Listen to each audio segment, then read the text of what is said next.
You bury your phone in a drawer when it dies? You do not bury it in the ground. You do not sing to it.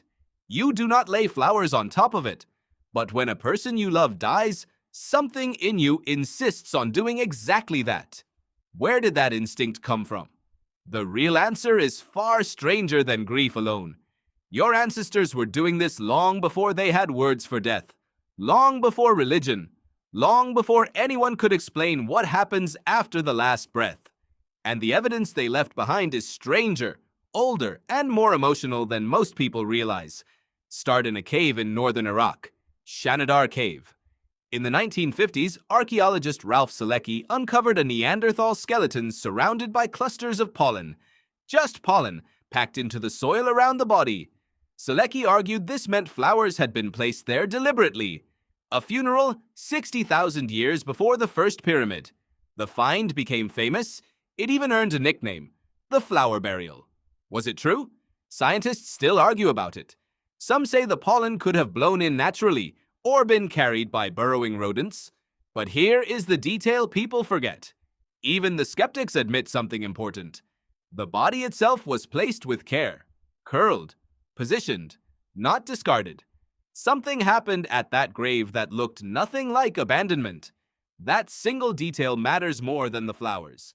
Because burial itself, the simple act of placing a body deliberately into the earth, is not something nature does on its own. Animals do not do this.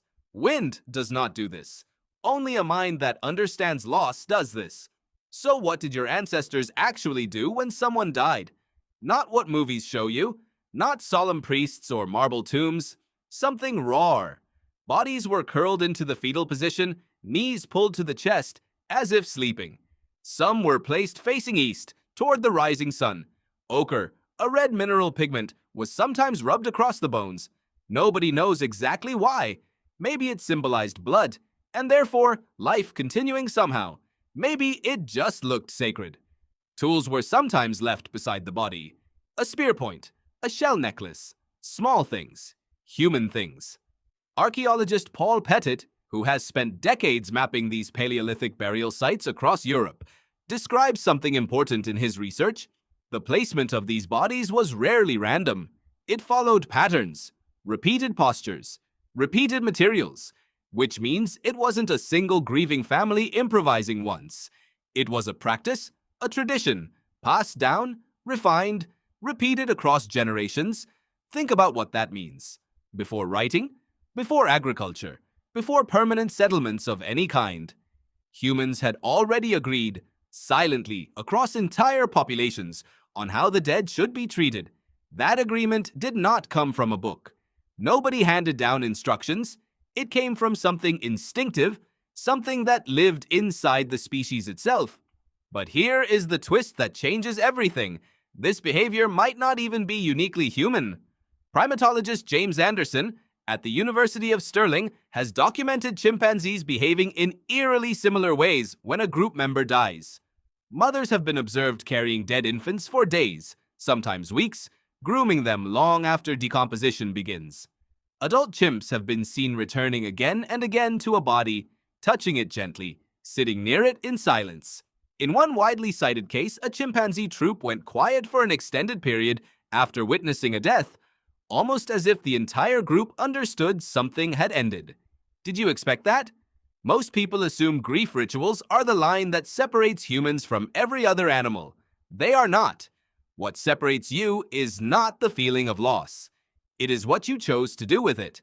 Your ancestors took that same raw instinct, the same impulse a grieving chimpanzee feels, and turned it into ceremony, into meaning, into a story about what happens next.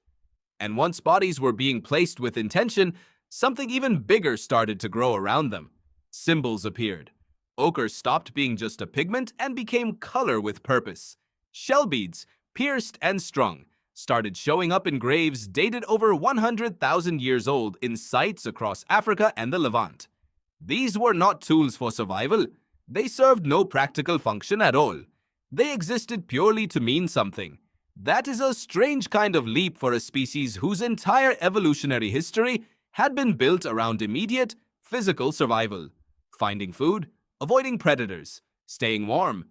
And yet, somewhere in the middle of all that pressure, your ancestors paused long enough to decorate a corpse. Why would evolution allow for that? Wouldn't grief rituals waste time and energy a hunter-gatherer group could not afford to lose? Some researchers argue the opposite is true. Burial rituals may have reinforced social bonds within a group at exactly the moment those bonds were most fragile.